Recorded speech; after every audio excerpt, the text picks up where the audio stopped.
Hello and welcome to Ronald Talks Difficult Literature. I'm Ronald. And on this show, we take classic works of literature that many people have said they've had difficulty reading in the past, and we revisit them in a pub-like atmosphere or maybe a coffee house, whatever you prefer. Either way, we discuss these works over a brew. We break them down. We try to understand what they're about, what makes them difficult, whether they're enjoyable, or maybe we just want to pour this cup out. With that brief introduction of what the show is all about, I'm really excited to introduce our co-host and our first difficult work. The co-host happens to be my daughter, Natalie, and the classic work happens to be King Lear. And if you know anything about King Lear, then you know that daughters are heavily involved in the plot line. And I'm just hoping that this is one of those more loyal daughters. So without further ado, let's meet our co-host, Natalie. Let's find out her background and what she's sipping on. Hello, I'm Natalie, part of the fam. Excited to be here. My credentials are pretty much nothing other than I am also very intrigued to learn how these difficult works of literature apply to us today, and probably why I should have paid more attention while I was in school. But just a little about me. Dog mom, currently sipping on a Starbucks coffee, but if you catch me in the evening, I'll be sipping on some of your homebrew or another craft beer potentially, or a White Claw. You know, got to have a nice rotation. But most of all, I am basically here as not an academic, definitely not an expert, somebody who's curious and ready to ask the questions we're probably all excited to ask. Awesome. Well, a little bit about me is I have several hobbies that I enjoy, like running, homebrewing. I'm an amateur beer judge, certified. I'm a musician that plays in cover bands on occasion. But the one hobby that I practice every day is reading. And I typically read classics. And believe it or not, I read for fun. And I have no formal training beyond what I received in the classroom in high school and Brit Lit classes at university level many, many years ago. And if you'd have told me back then that I would enjoy Virginia Woolf or William Shakespeare, I would have told you were as mad as old King Lear. And on that note, if you need to, refresh your cup and let's turn the page and talk about King Lear.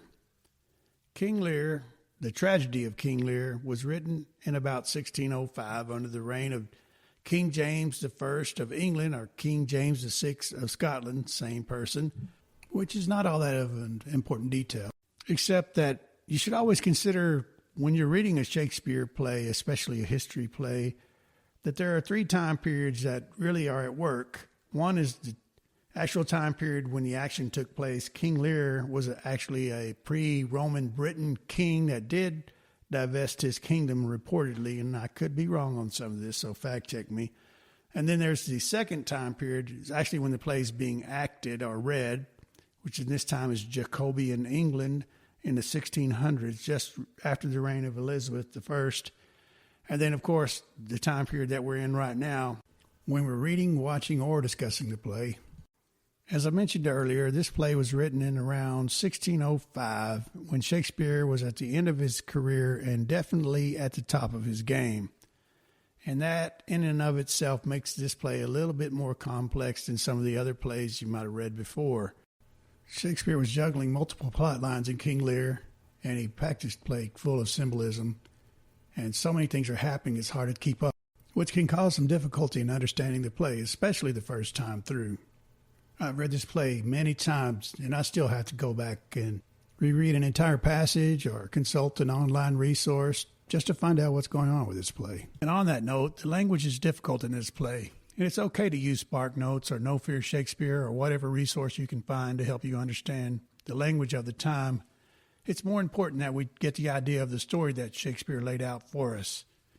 And yes, King Lear does have a reputation for being difficult, and I can understand why. But it keeps showing up for a reason. It's not just a tragedy. It's about aging. It's about power. It's about family. It's about fidelity. It's about man versus nature.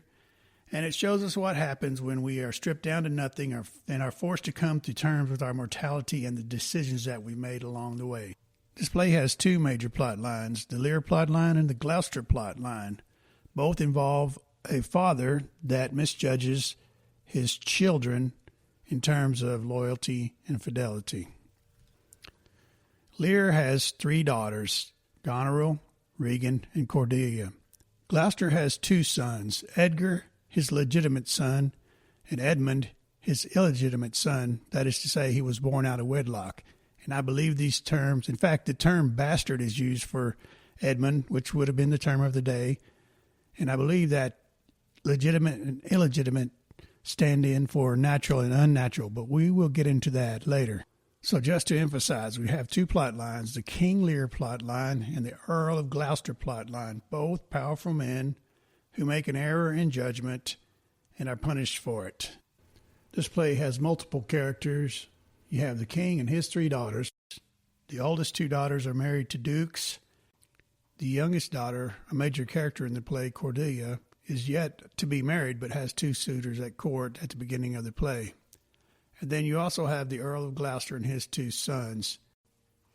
And beyond that, you have a couple of more important characters, one being Kent, the unflappable, faithful counselor and servant to King Lear, who also happens to be an earl.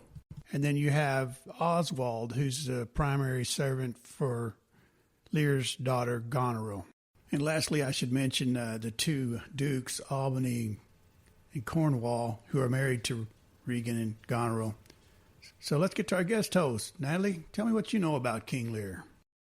Happy to tell you. Unfortunately, it's not too much, although I did first encounter King Lear in a college Brit-Lit class that was at 8 a.m., so that's already something working against me here in learning difficult literature at the University of Texas a little bit of time ago. And at the time, it felt like something you were supposed to respect more than understand, at least to me. I survived it more than I actually understood it, I think is the big takeaway from my personal experience. But in just hearing you give that overview of the plot, it definitely sounds like an episode of Vanderpump Rules or something that I can see in works today in my flavor of pop culture reality TV. So I'm buckled in. I'm ready to hear all the plot points and make my own decisions and for my own opinions on these characters. And I'm also excited. I'm excited to get started. So let's summarize the play act by act, starting with Act 1 in King Lear's castle. King Lear is old and he's getting ready to divide his kingdom among his 3 daughters. In Act 1, Scene 1, we encounter Gloucester and Kent discussing how Lear will divide the kingdom, and Edmund happens to be in attendance. And during this conversation, Gloucester mentions some crude things about how Edmund is illegitimate and how he came into this world, and uses very unflattering language like calling him a whoreson, and says he came saucily into this world, and there was good sport at his making. And I can just imagine them chuckling over it, and I can imagine Edmund seething at hearing these things. So that begins a Gloucester plot, even before the King Lear plot really gets started. So then we cut to King Lear. He enters the castle, and he's getting ready to split everything up, but he says, "Meantime, we shall express our darker purpose. Know that we," King uses plural to refer to himself, "know that we have divided in 3 our kingdom, and 'tis our fast intent to shake all cares and business from our age, conferring them on younger strengths, while we unburdened crawl toward death." And this is where he sets up the famous love test. He wants to hear how much each of his daughters love him. He already has a map setting before him. He already knows how he wants to divide the territories, which one's going to get which. But he needs to hear them tell him how much they love him in public. And so they go through this ritual known as the love test. So here's Lear. "Tell me, my daughters, since now we will divest us both of rule, interest of territory, cares of state, which of you shall we say doth love us most, that we our bounty may extend where natural doth merit challenge?" And the daughters are given a chance to answer by order of age, and the eldest being Goneril, she says, "Sir, I love you more than word can wield the matter." Now pay attention to her words. "I love you more than word can wield the matter, dearer than eyesight, space, and liberty." Those 3 words, eyesight, space, and liberty, will be key themes in the play. And she gushes on, and in the rest of her speech, there are a few more Easter eggs, but we won't get too deep into that here. Then we move on to Regan. After Lear bequeaths Goneril her portion of the kingdom, which he's already got marked out, we go on to Regan, and she says some important things too. She says, I am made of that self-metal as my sister, and prize me at her worth. She's speaking more in terms of economics. In my true heart, I find she names my very deed of love. Only she comes too short, that I profess myself an enemy to all other joys. And then she just gushes on and on as well with more flattery. And then Lear gives her portion of the kingdom and moves on to Cordelia, the youngest daughter. Lear turns to Cordelia and gives her a chance. And Lear says, a third, more opulent than your sister? Speak. And Cordelia says, nothing, my lord. And that makes Lear go, what? Nothing? He doesn't say what. He says, nothing. And Cordelia says, nothing. And then Lear starts to get a little more angry. And he says, nothing will come of nothing. Speak again. To which Cordelia replies, unhappy that I am, I cannot heave my heart into my mouth. I love your majesty according to my bond, no more nor less. And the conversation continues in this manner, and Lear becomes very enraged. He strips Cordelia of her dowry and disowns her. So this spectacle is taking place in front of the assembled court. Kent happens to be in attendance, and Kent is Lear's faithful advisor, and he tries to reason with Lear at this point, and Lear is not going to be reasonable. He only gets more and more enraged, and eventually Kent says too much and gets himself banished. He's given a few days, something like 5 days, to gather his crap and get out. And if he's found in the kingdom, basically he'll be killed. So, exit Kent. Meanwhile, there are two suitors at court as well that happen to be in attendance. They're there to ask for Cordelia's hand in marriage, thinking that she has the dowry and that she's going to get a third of the kingdom, that she stood to inherit when Lear splits it up, because everybody seems to know this is going to happen. And so the Duke of Burgundy is one in attendance, and once he has a little discussion with King Lear and finds out that Lear is not going to give any land or money or anything to Cordelia, he's like, nah, I don't want to marry her. So Burgundy's out. The other suitor in attendance is the King of France, and he's like, oh yeah, I'll take Cordelia. In fact, he says, fairest Cordelia, that are most rich being poor, most choice forsaken, and most loved despised. Thee and thy virtues here I seize. And poof, just like that, Cordelia is now Queen of France. And so she leaves the kingdom as well. So now we have Kent gone and Cordelia gone, all in the opening scene. Further along in Act 1, we move back to the Gloucester plot, where Edmund ponders on the social implications and unfairness of being born a bastard son. He's really sort of nobility adjacent. He can't really inherit any titles or properties, so he's really upset about that. And he's thinking to himself, legitimate Edgar, I must have your land. And so Edmund hatches a plot. He tricks Gloucester into believing that Edgar intends to kill Gloucester. It only takes a fake letter and an implied duel. As we get further into the play, we'll find that Edmund is very cunning and very resourceful. Just a quick recap here, because the names can get a little confusing. Edmund is the illegitimate son of Gloucester, and Edgar is the legitimate son of Gloucester. They're very close in age. And so Edmund, in this scene, goes on to trick Edgar that Gloucester is so upset with him that Edgar is in physical danger. He talks Edgar to go into hiding in Gloucester's castle. Meanwhile, Lear makes his way to the eldest daughter Goneril's castle, and he brings 100 knights with him and his fool, and they're really just kind of causing a ruckus, and Lear's just basically taking advantage of his retirement. He's still king in his own mind, except he's given up all his kingly responsibilities, and he's just having a good time with the knights and the fool. All right, Kent comes back in disguise and talks his way into the service of Lear, risking his life and returning to the court. And it's not until Act 1, Scene 4, that we finally encounter the fool, who on the surface is just that, a fool. He's entertaining the king. He's making funny jokes. He's singing silly songs. But in all this, he's saying the wisest things in the play. He's the guy that can see what's going on before it happens. And just want to mention that he shows up after Cordelia is gone. Okay, so here we are at Goneril's castle with King Lear and his 100 knights, and now Kent back in disguise in service of King Lear, and they're hanging out. The knights are being unruly, and King Lear is abusing Goneril's servants. He even strikes Oswald. So Goneril's really getting tired of all these knights, and she protests Lear and his unruly knights' behavior. She tells him that he must dismiss 50 of his retinue. Lear becomes enraged again, and he curses Goneril and then leaves. He says some really nasty things to her, and the fool follows with him. And Goneril sends a letter to Regan to warn her that Lear and his knights are coming to hang out with her for a while. And the very end of Act 1, Lear sends Kent to Gloucester's castle with a letter. So there are letters flowing here and there. Who knows what they say? Maybe we'll find out. Well, that was a lot. Any questions or comments about Act 1? Wow, quite the read by the Fool. We do love the Fool for comic relief, but it does seem like this play so far is pretty action-packed, also kind of heavy. What role does the Fool play in Act 1?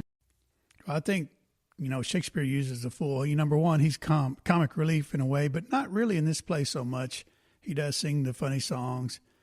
But the Fool in this play, I believe, is there to show us that King Lear is the real fool. He's the one who's made the misjudgment. He's given away all of his power, but thinks he can retain it. But once he's ceded his power to his daughters, he'll find out that it's gone forever. So the Fool ends up being the wise man in this play. He's the one that can see everything before it happens.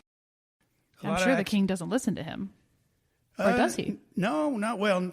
He does and he doesn't. The Fool in all of Shakespeare's plays gets away with being honest with the king and never suffers the consequences. So the king listens. He may not heed the warnings, but he does listen. And so that's a very complicated plot already. So I think this is one of the reasons people find it difficult, because it is difficult. Just talking, the two names of Gloucester's sons are Edgar and Edmund, and one's a legitimate son and one's illegitimate. And so that alone can be confusing when you start reading scenes that has one or the other. It can be like, now, who is this? Definitely, and both plot lines running concurrently. What is the relationship between Gloucester and King Lear? Do we converge?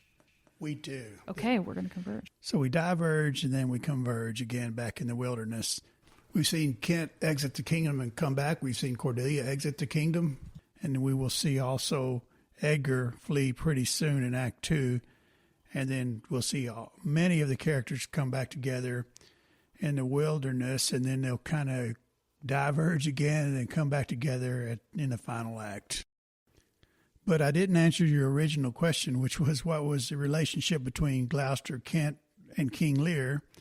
And King Lear's the king. He's royalty. And Gloucester and Kent, they are nobility. They are earls. They just have dominion over these certain areas, Gloucester and Kent. Can you imagine if we were all named after the places we were born? I can't imagine, yeah. Okay. There would be a lot of us with the same name, but it's not named after the places we were born. It would be named after the people that are, say, our mayors, our rulers. So that if Greg Abbott were called, just simply referred to as Texas. Then all of our names are Texas. Oh no, I think I'm missing it. It's just him. Yeah. Okay, then we're all the fools. There you go. We're all wiser than certain people. Okay, let's go to Act 2. This is in Gloucester's castle. Here, Edmund stages a fake duel, and he cuts himself, and he makes sure that Gloucester sees it, and Gloucester gets very upset at this, and he's convinced now that Edgar's his bad son, and he calls for Edgar's death, and he makes Edmund his heir. Also in this scene, Edmund happens to turn Regan and Cornwall against Edgar as well. So he's got everybody after Edgar's head. So on the one hand, we could feel sort of sorry for Edmund, but on the other hand, he's a pretty sinister dude. Two things can be true, guys, about a person. Yeah. That's correct. He's playing the long game here. He's got a lot of time on his hands to come up with some cons, it sounds like, this Edmund. Yeah, and he's very good at it. Elsewhere in Gloucester's castle, you have Kent and Oswald showing up and encountering each other. Kent launches into a tirade against Oswald. Remember, Oswald is Goneril's chief servant.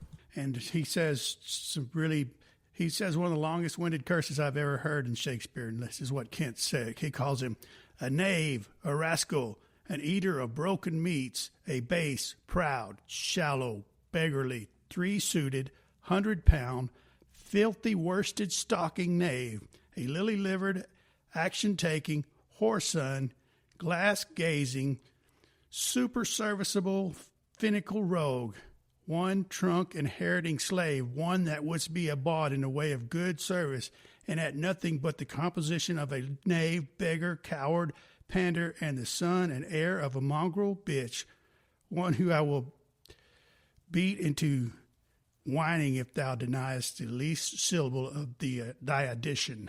Unfortunately for Kent, the Duke of Cornwall, that's Regan's husband, happens to witness this tirade against Oswald, and he, with the approval of Regan, has Kent put into the stocks. And he leaves him there overnight. Okay, Edgar is fleeing to the countryside. He's covered himself in mud. He's disguised himself as Tom O'Bedlam. It's a common name for a beggar during those times when Shakespeare lived. There was actually a mental institution called Bethlehem Hospital, and it housed mentally insane people. So Edgar is now Tom O'Bedlam. And Kent's still in the stocks overnight. So Lear shows up, and he sees that Kent's in the stocks, and he's like, who did this to my man? And he chides Regan and Cornwall for putting his man in the stocks. So Lear and Regan continue the argument. Goneril shows up. At the same time, there's a storm brewing outside. Goneril, Lear, Regan have this argument basically that boils down to eventually Goneril and Regan tell Lear that he has to dismiss all his knights if he wants to stay with either of them. Well, this enrages Lear. He becomes so enraged that he rushes out into the storm, and the fool follows after him. And so ends Act 2. So we have a mad King Lear out in the storm cursing the elements, followed by the fool, and then eventually we'll see that Ken and Gloucester are out there with him. And we got a lot of people in wigs, it sounds like. Yeah, it kind of seems like it, doesn't it? So that's Act 2. A lot happened there. Do you have any questions? Or maybe we should just get into the characters and see what everybody's thinking at this point. I'd like to. Okay, I like to think of stories and basically all the media that I consume in terms of motivation. And it sounds like there are a lot of characters with competing motivations and what they're after and what they're chasing. So I think for Act 2, it would be great if we could go through each one and then kind of talk about what they're after and why they're kind of doing the things that we see them doing. Obviously, maybe it makes sense to start with Edmund, given that he's causing all the chaos right now. Well, that's a really great point. I think Edmund was motivated by greed mostly. And that came about because of the fact that at the time, the legalities and the social conventions were that the illegitimate child could not inherit titles, lands, or wealth. At least normally they didn't. Those could be bestowed upon them by the king.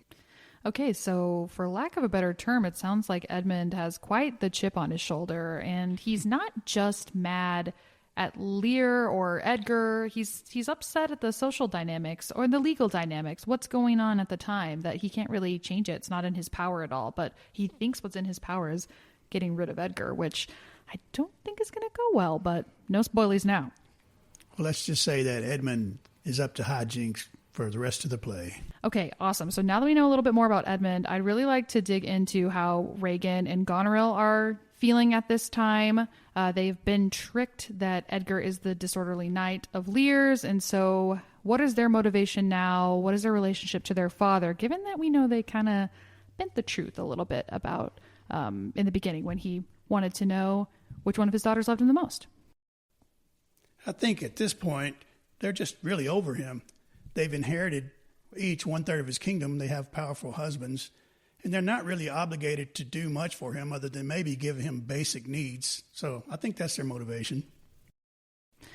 Okay, so it sounds like Lear is probably picking up on this somewhat detached feeling that these two daughters have for him, and they're kind of appeasing him, it sounds like. So is that one of the reasons why Lear has these words with Goneril and Regan during this act? What else is at play? Yeah, no, I think so, but he's actually really upset with him because he doesn't feel appeased at all. He still wants to be king in a way. He just doesn't want to have the responsibility of being king, but he still wants to have all his knights, and have people, all the ceremonial stuff he wants to keep.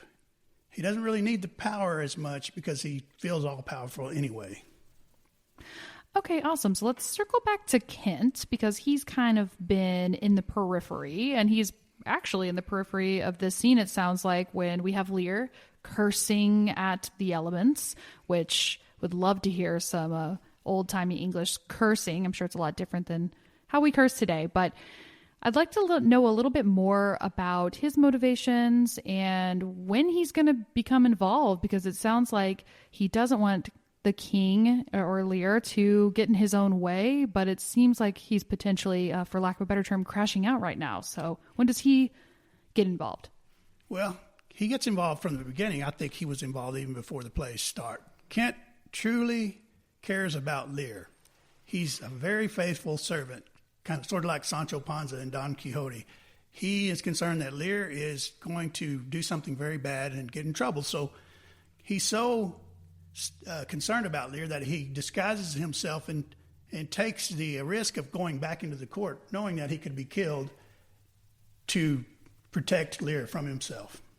That's very noble of Kent, and unfortunately, given Lear's erratic behavior, I fear for Kent in the rest of this play. I hope that I am wrong, that he ends up making it out, but it does seem like Lear continues to have these poor judgment calls on people that are willing to go out of their way to support him in the ways that he wants to be supported.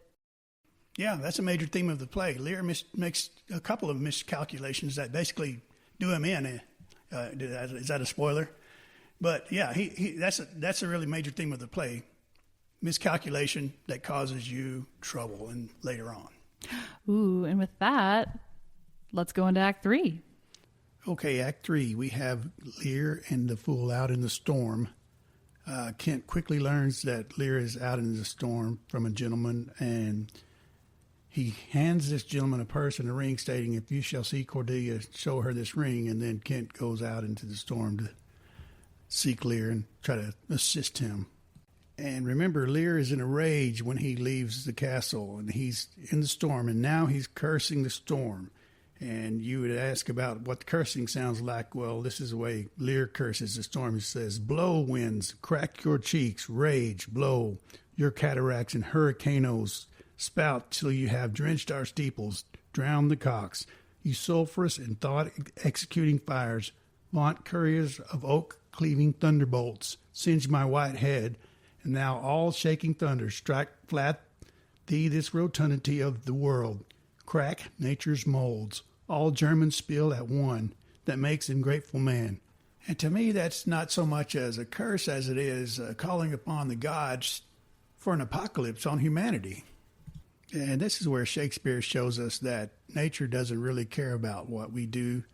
And the storm is just raging on. Lear's raging on. And meanwhile, the fool's out here in the elements, and he's trying to reason with Lear to go back and ask forgiveness from his daughters. But Lear continues to curse the storm. Kent catches up with Lear and the fool and leads them to a hovel.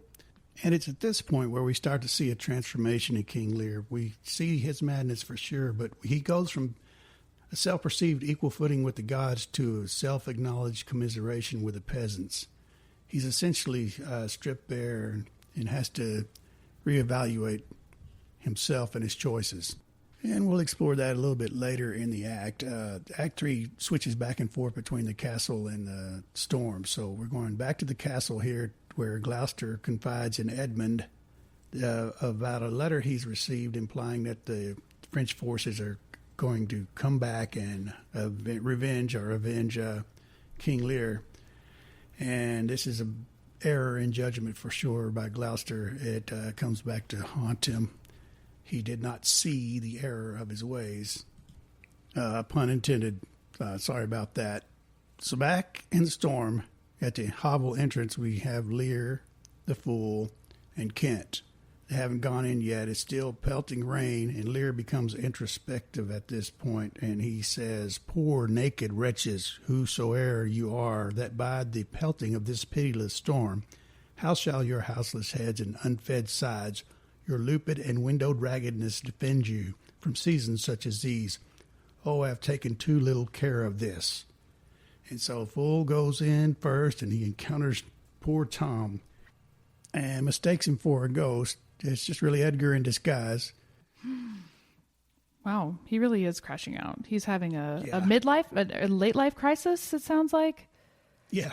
So would Lear have known Edgar before he was Tom Bedlam? Is this a Hannah Montana situation? Not only is a Hannah Montana situation, Lear did know Edgar when he was out of disguise, and he should recognize him now. But Gloucester's in the same hovel. That's his father. He doesn't recognize Edgar, so strange. And this is before he gets his eyes plucked out, so this is a plot device that Shakespeare often uses to advance the play along. We just have to suspend our reasoning power sometimes to understand the play better. So they go into the hovel. Lear and poor Tom have a conversation.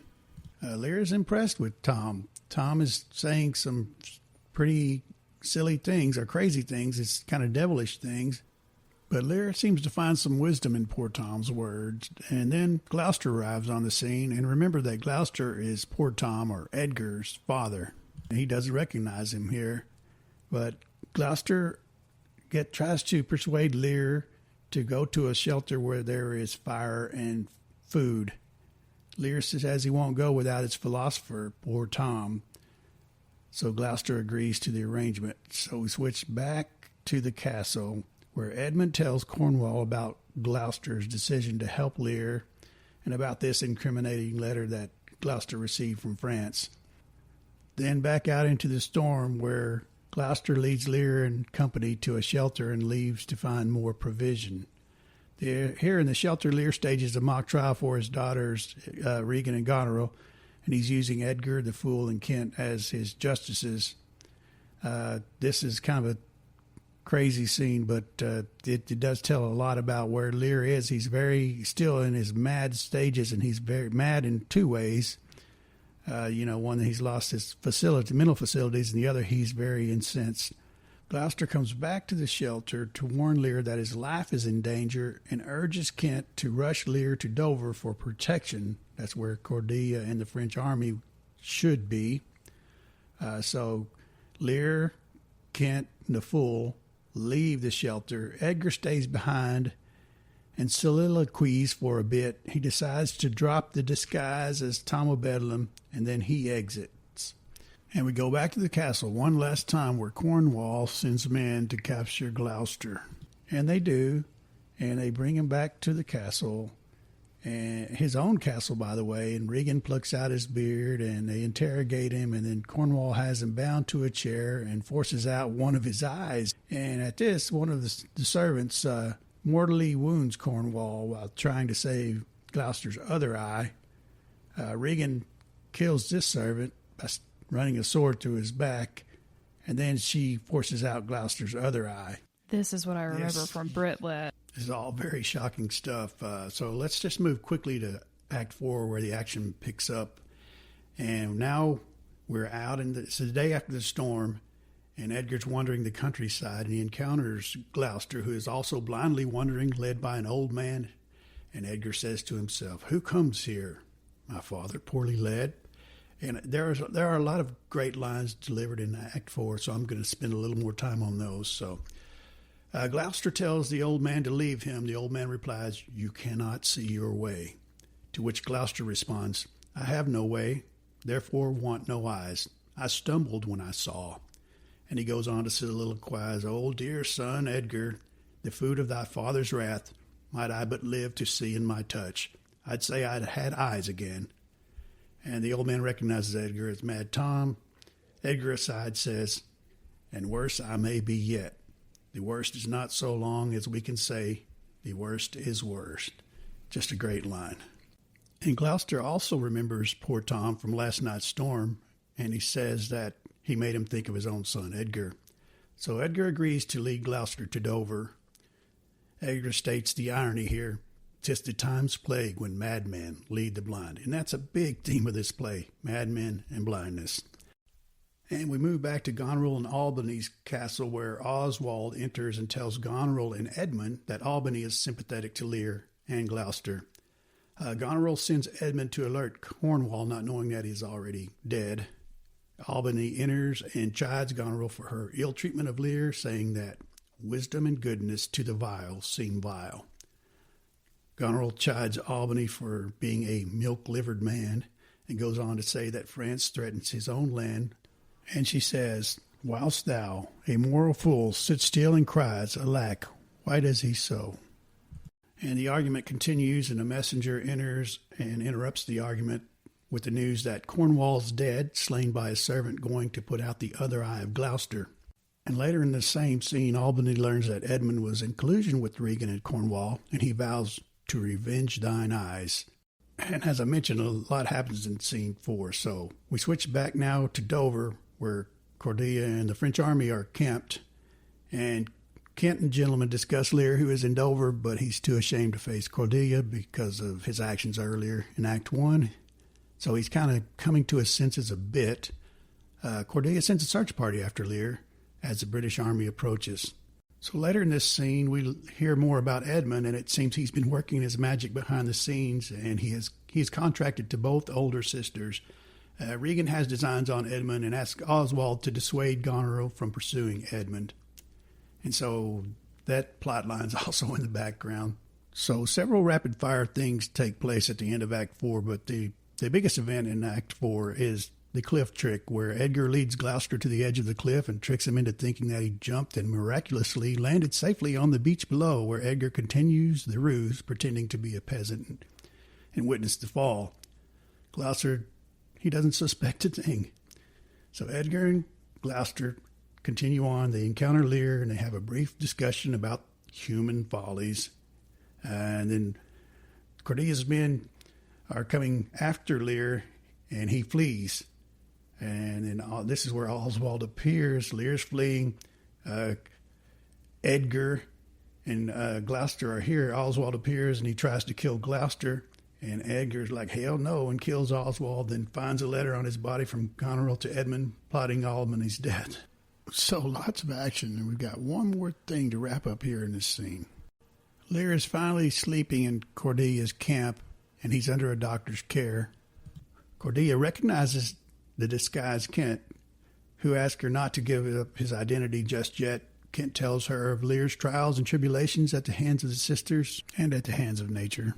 Lear awakes and thinks he's dead, and he says, "You do me wrong to take me out of the grave."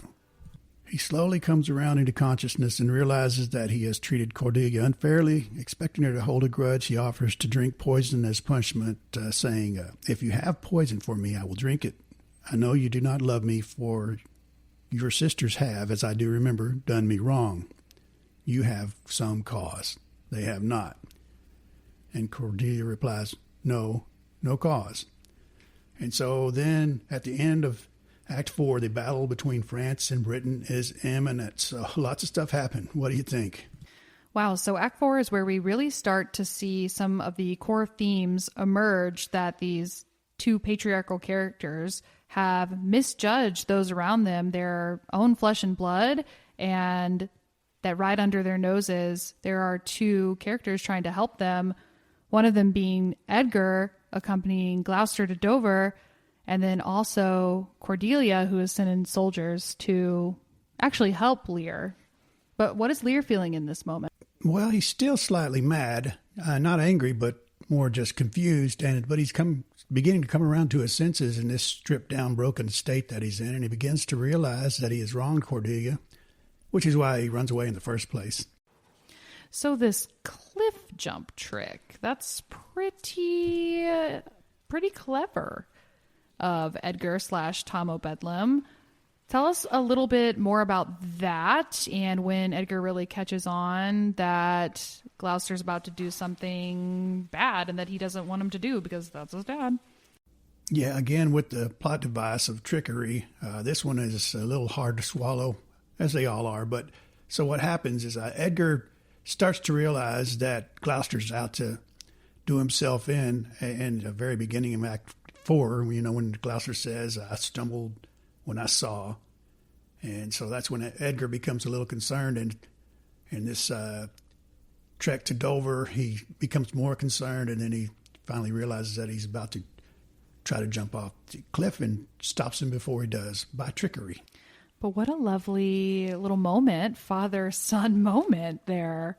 Exactly, and it shows that Edgar's always been true to his father. He's a little confused by what happened, but he still loves him and wants to protect him. That is beautiful.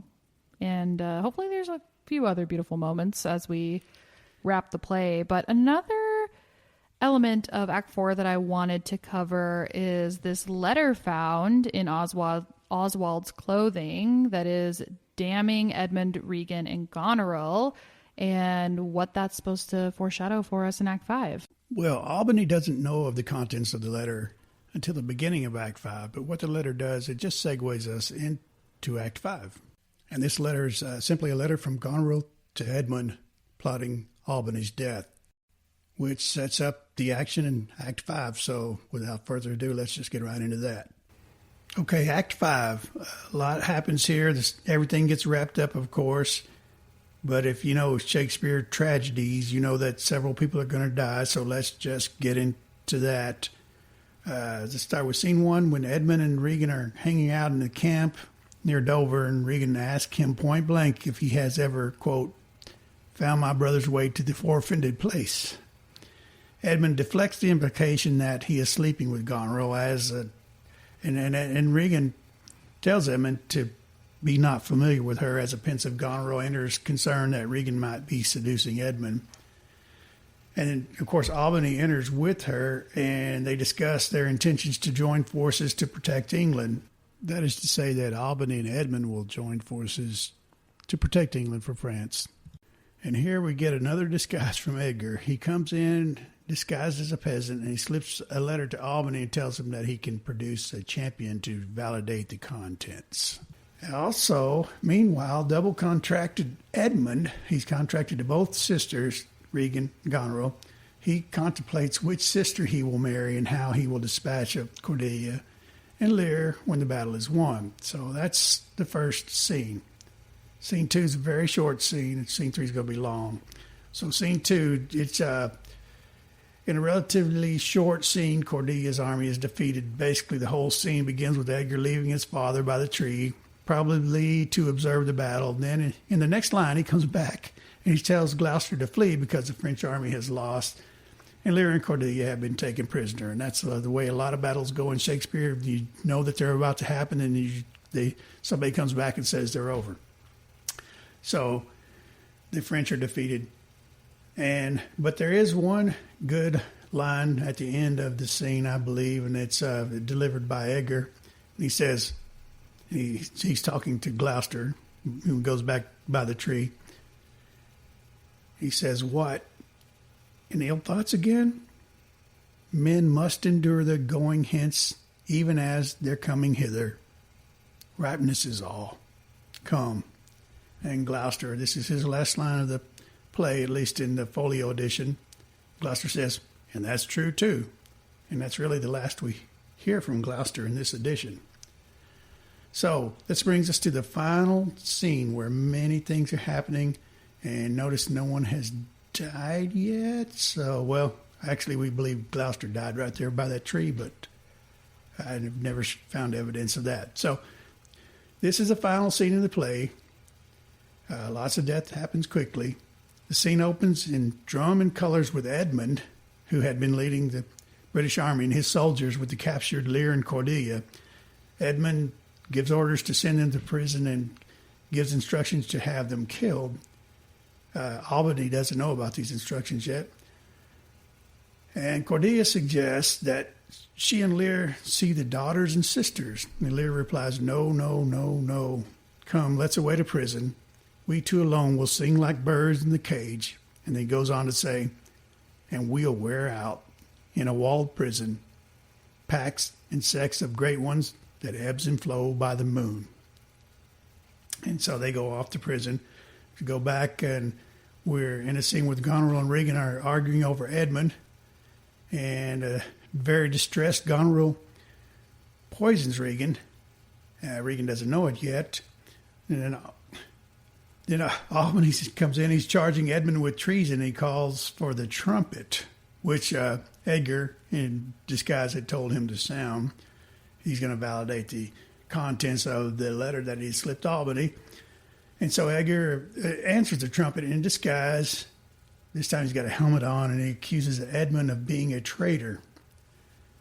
They fight. Edmund falls wounded. But he's not dead yet, okay? So Edgar reveals his identity and tells Edmund, the dark and vicious places where thee he got cost him his eyes. So this is where he's telling Edmund that Gloucester, their father, lost his eyes because he was an adulterer. And so that's pretty harsh, but that's what happened there. And this causes the dying Edmund to feel remorse, and he wants to, in his words, to do good before he dies. And then at this point, they're interrupted by a gentleman who tells of Regan's death by the poisoning, and then Goneril's death by the suicide. So he comes in carrying this bloody knife. And so both of the older sisters are dead now. We have the youngest sister in prison with King Lear. Both of them have a writ on their lives from Edmund. We have a dying Edmund who's now remorseful, and he delivers this gem of a line.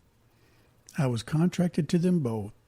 All three now marry in an instant. Heavy.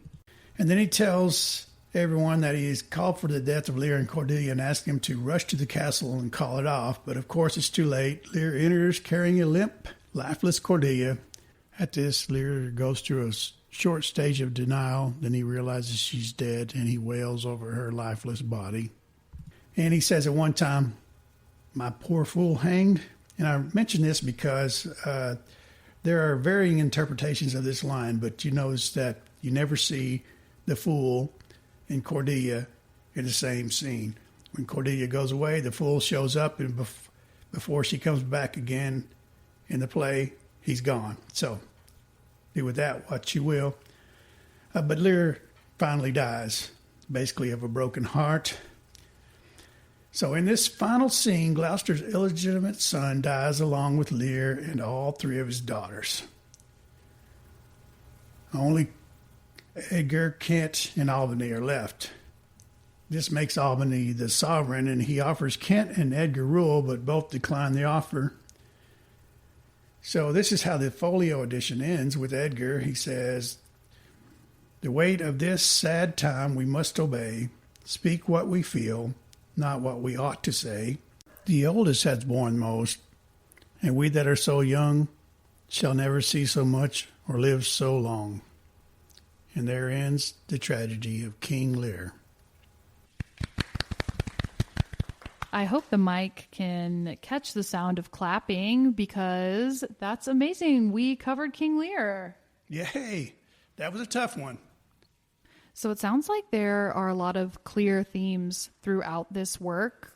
What's coming to mind is ego and power kind of going mad a little bit, and having people around you feeding into that. And of course, family betrayal.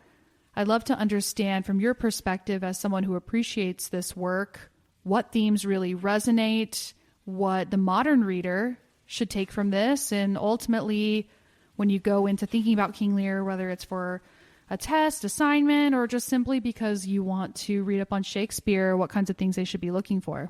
Oh, good. Yeah. I think the major overall theme here is that the major takeaway for me is that all men are mortal, even those born into power, that had power, and they live to a very old age. You can't live forever, and you can't beat nature. Nature always catches up to you.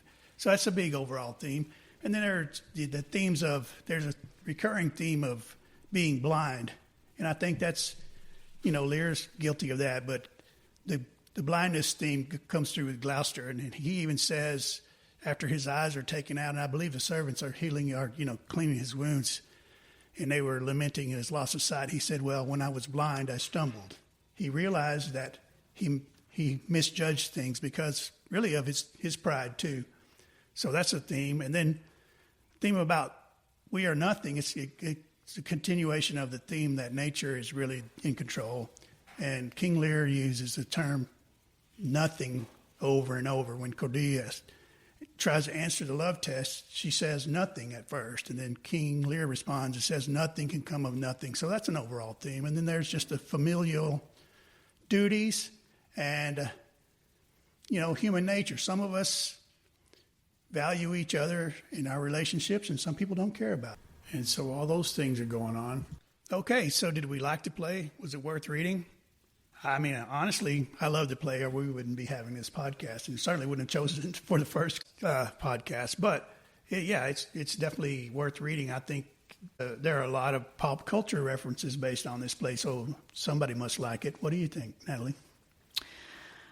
I mean, 18-year-old me decided Spark Notes was the way to go, but 30-year-old me thinks that this has been really fun. And honestly, I would, think about reading this play now that we have kind of broken it down and it feels a lot more digestible. But to your point about pop culture references, I can definitely see this in derivative works. One of the things that it keeps reminding me of is Walter White's arc in Breaking Bad. Oh. That arc where someone convinces themselves they're acting for their family, which we see him do for way too long. And it slowly becomes about control and ego. Not so slowly in that work. I think he becomes a maniac pretty quickly. Another work that I know for sure is inspired by King Lear is Succession, and that's a great TV show that keeps getting recommended to me that I definitely need to add to my list. And based on what I know about it, it definitely has similar themes like an aging patriarch, kids performing loyalty, inheritance, turning love into leverage, all the stuff that I love to see in my television. So really excited to see that, and it definitely goes to show that Shakespeare's ideas and original works are living on through modern media. Yes, and I think that's a testament to the brilliance of what Shakespeare was able to accomplish over 400 years ago. I mean, he's just writing about the human condition in a way that we in the 21st century can still identify with. I mean, we're all humans after all. Okay, so final takeaway. Did you see anything different this time around with King Lear, Natalie? What really clicked for me this time is understanding why I struggled with this in college and why I went to the Cliff Notes. Back then, the themes just didn't quite land. I probably didn't have the life experience to see this play out in power structures around me or familial dynamics. And I think now seeing it in modern media and seeing it play out in other versions in real life and modern stories, I get it a little bit more. And the way that you've actually explained all the characters in a way that is digestible and easy to understand, and we talked about motivations, really helped me understand all of the players here. This seems like, and you can definitely correct me, but one of Shakespeare's most complicated works in terms of the parallel plots happening, all of the rich characters. And then we also need to take into account the governing bodies and laws at the time that are very different than what we have today. So that was really great to chat about with you. And it really makes sense why King Lear is so iconic and that King Lear is the icon that he is today in Brit Lit. So thank you so much for having me. Yeah, I'd love to hear your final thoughts. Applause, yes. Honestly, I don't know if there's anything else I can add to that. You wrapped it up so succinctly. I just want to say that this play in particular is one of Shakespeare's best. It's one of his later plays, and it is a tragedy, and a lot of people die. But in this tragedy, he takes a king that has everything. He's born with everything. He has all the privileges a man could expect, and he strips him down to just his human nature. And at the end of the play, King Lear is just as human as you or I. And I think that's the brilliance of Shakespeare, and I think anyone can identify with that. Okay, so let's end this first episode by quoting a line, or in this case, we'll have a dialogue between the fool and King Lear. So I'll be King Lear. Will you be my fool? Anytime. Let's do it. Dost thou call me fool, boy? all thy other titles thou hast given away that thou was born with. Well, that's the perfect way to end this first episode. Hope everyone liked it. Are there any last thoughts or questions before we go? I noticed you're wearing your Globe Theater shirt today. Is that for a special occasion? It is. It's actually for this occasion. I'd recently gone to see a play in the Globe Theater in London with the producer of this podcast, who we should probably mention at some point. That's incredible. What play did you see there? Oh, we saw Twelfth Night, and we both loved it. Ooh, is that a spoiler for an upcoming podcast? Oh, I'm sure we'll do one at some point. But before that, we'll get back into the human literary canon, covering things from all over the globe, east and west, dating back to the Enuma Elish, all the way to, say, something like Infinite Jest. We'll cover poetry. We'll cover short stories, epics, you name it. But we'll definitely get back to Shakespeare because that's what I cut my teeth on, and that's what I really love. So thank you for listening.